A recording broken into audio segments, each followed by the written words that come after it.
Harai Goshi. We also used to call it Tai Otoshi. Harai Goshi, I'm going to do the belts just like I did on the Soto Momo Barai video. I'm going under the door. This will work perfectly fine higher up. It's just nice to feel that tension as I turn across my leg. You can feel like you have the connection. You can do it without it, it doesn't matter. But it's a nice way to do under the door. Also, I would recommend watching the Seoi Goshi video first, even though the two techniques aren't particularly related. There's one thing that is similar in the throw and identical in the Uchikomi version that I'm going to show you. It's the elbow and the forearm.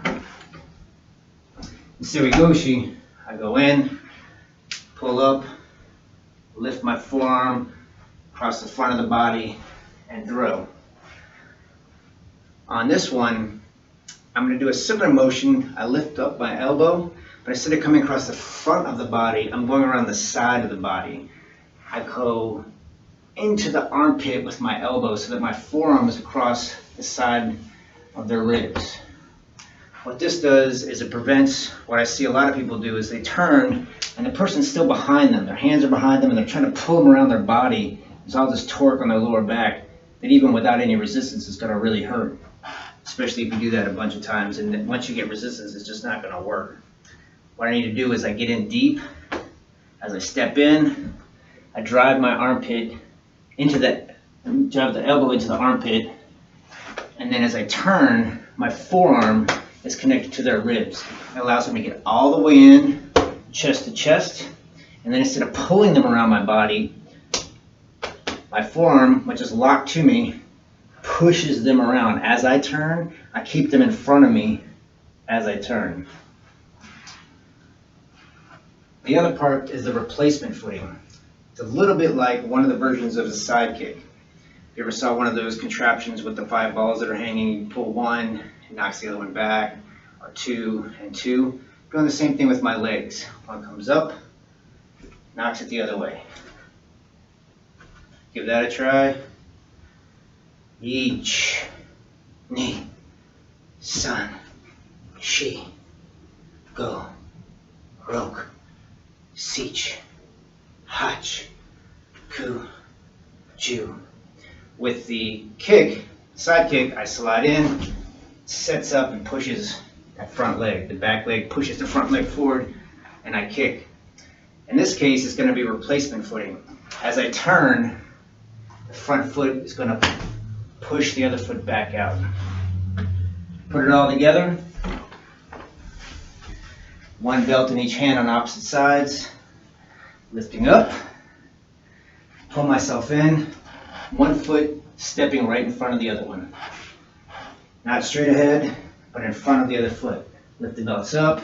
Pull myself in and step. I'm going to turn towards the non-stepping side. And the trailing arm, the one that's moving with the stepping leg, is going to come up. I'm going to lift the forearm under the opposite belt.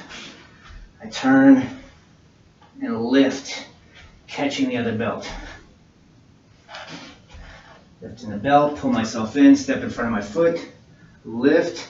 Now, as I turn, the front foot is going to kick the other one back. And I pull, and then you can feel the tension around the side of your body and the leg. Pulling up, stepping in, catching with my forearm, replacement foot as I turn. Ich, ni, san, shi. A little faster. Go. Frog. Siege. Hatch. And even faster. Ku. Ju. Now, Uki Otoshi, just one more step. Everything else is the same, except as I turn, that front knee is going to drop. Now, you might be at home with a very hard surface and you want to slam your knee into the ground. you can lower yourself down with the counter pressure from the belt. I step in, lifting the belt, catch, turn and step. And I keep pulling as tight as I can the belt around my body as I lower my knee to the ground. Keep pulling and drop. Son. Gee. The key is to really pull and twist as much as you can and use that counter pressure to lower yourself down to the ground.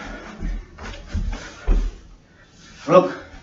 If you have a carpet or a softer floor, you can ease yourself down less or just not even at all. Just step in and drop. Siege. Hach. Ku. Chu.